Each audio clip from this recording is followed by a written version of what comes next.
ancient sciences say that your gut health is really like the key to overall health. That's where a lot of that starts. And so if you're bloated or like not not having like regular bowel movements or having like a lot of cramps or any sort of like digestive issues is not something to ignore. And I think that's sort of one of those things that it's almost become like too common in our society. And so we do kind of ignore it, or we play it off as like, oh, that's normal to be like bloated. Just buy the bidet toilet attachment and move on. Right. Or like get some Tums, you know, like just eat some Tums every day of your life. Or like taking acid reflux medication, right? Like it's like you take these things just thinking it's normal to be experiencing and we just like medicate it. But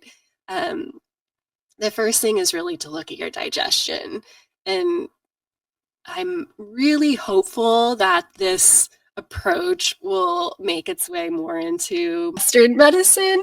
But if you go to like a Chinese medicine practitioner, the first thing they're going to ask you is, how's your digestion? And I would say that that's like the first thing you should ask yourself too, to like check in on how you're doing. You always want to like check first thing in the morning, like how's your bowel moving? And I know it's not like a sexy, well, this goes well with your podcast, like the unsexy reality. Yes. It's but yeah, you want to like check that, and you want to pay attention to like how your skin is. If you're having like breakouts, you can probably trace that back to certain foods that you're having. I think that's like that would be like red flag.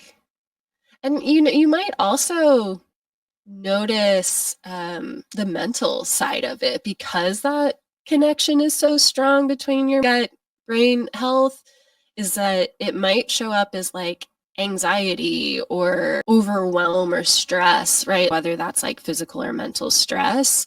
So like paying attention to your mental state also is definitely going to give you like good insight to how you're probably digesting your food, and that you might want to pay attention to what's inside your body.